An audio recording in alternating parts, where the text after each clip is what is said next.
Alright guys, what's going on? We've got the 6th war of Season 42 here, and today LVT matched Salty.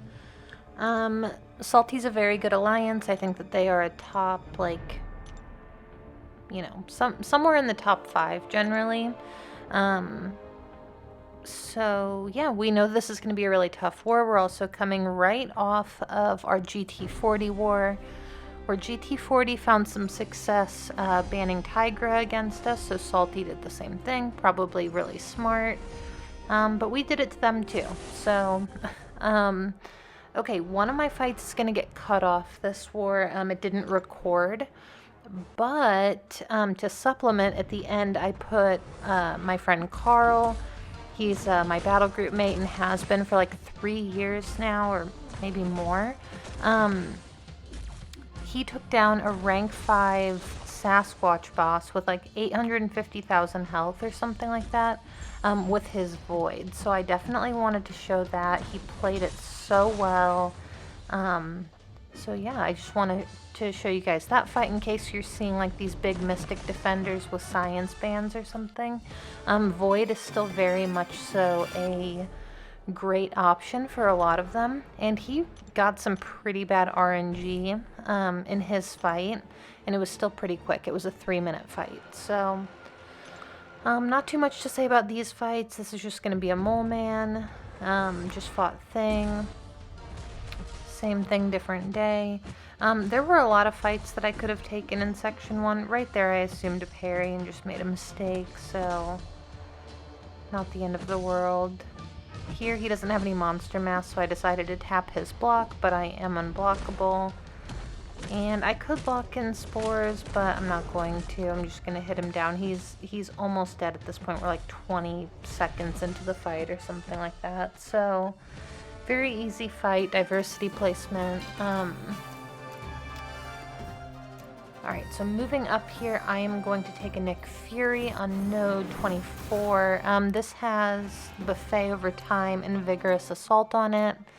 So just in case, if this was like Buffet without the Vigorous Assault, I would have just left Dexterity on, and, you know, Omega can easily outdamage the degen here.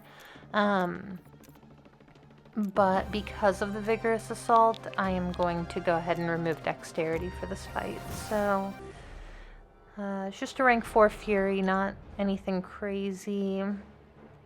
And I'm going to use... I don't remember why I used that.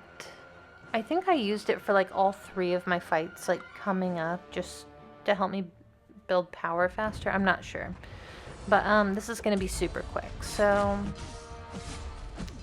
just hit him a little. You can still get out of the way of his heavy attack without Dexterity on, just building up spores. Got like 20 right now. Just don't really want him throwing the special one. That's kind of the big thing here. But even if he did, it really wouldn't matter. I mean, this fight is just so easy. Here, I almost tried to Dex that special too. I had to like think about it, so I wouldn't do it. But you can see I pretty much lost all my spores. I'm gonna lock in a few here. The fight's basically over. We're like 45 seconds in. And then I was gonna take the MCoC on node 54 that I took last war too, but by the time that it was open, it was clear that we were going to lose the war, first of all. And second of all, my boosts had fallen off. And we had someone else who felt pretty confident taking it. It was Pete.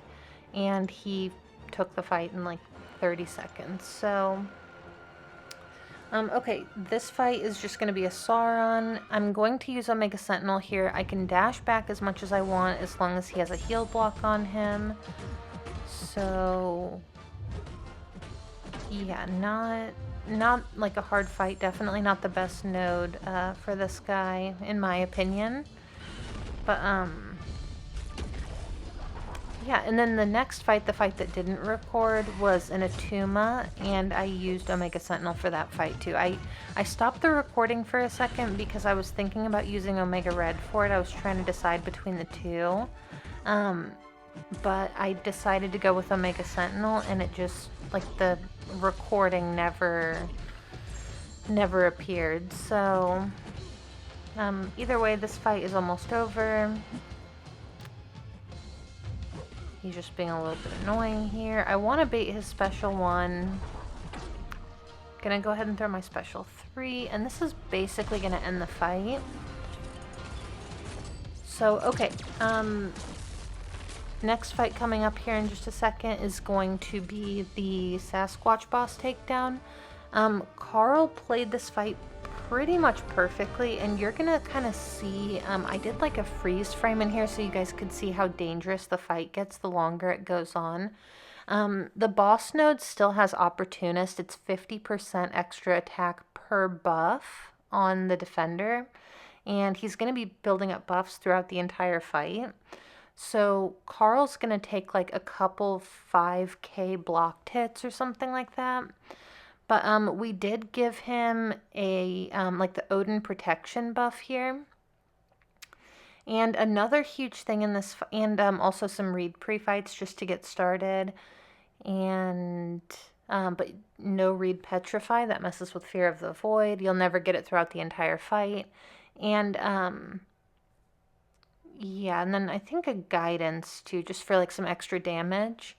So the biggest thing in this fight, and the thing that Karl did so well, was like managing your spacing.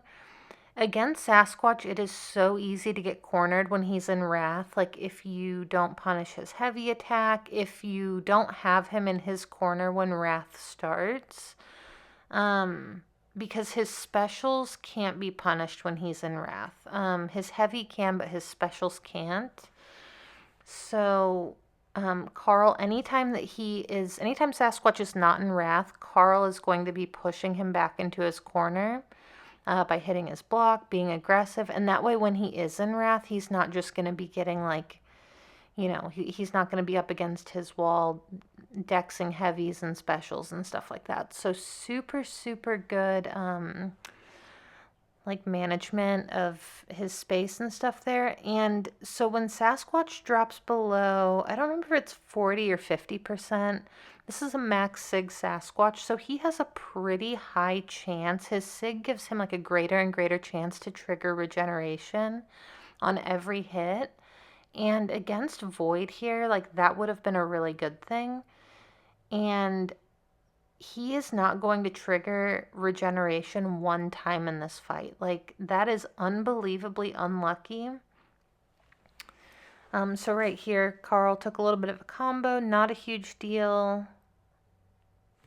You can see that he is just destroying the Sasquatch. He's about 2 minutes in, a little over 2 minutes in. Sasquatch is almost down. And if he had triggered his regeneration the way he would against any other champion in the entire game, if he would have triggered his regeneration, he would have dropped like 30 seconds ago. It all just would have melted right off of him. So here we go. This should be his last Wrath here. And coming up here in just a second, Karl's going to take a blocked hit. 5,200 every time he's taking a blocked hit right now. I think Sasquatch has like 10 buffs on him or something. And he's just going to drop. So Karl absolutely crushed that fight. I wanted to show you guys in case you're seeing any like, you know, big mystics right now. Void is a great option, whether they regenerate or not. You know, obviously not for every single mystic, but for most of them. I think Void is a solid answer. So we lost this war. They died once. We died 5 times. My battle group finally ended our donut streak. This would have been the 4th one in a row, and I didn't even think that like 3 in a row was possible for us. Not that we're not good enough, but yeah, 4 in a row was just a little bit too much of an ask. So we did drop 1. You know, I think we'll get back on track next war and finish out the season really strong though. So thank you guys so much for watching. Hopefully we can win the next one. And yeah, thanks for watching. I'll see you guys in the next video.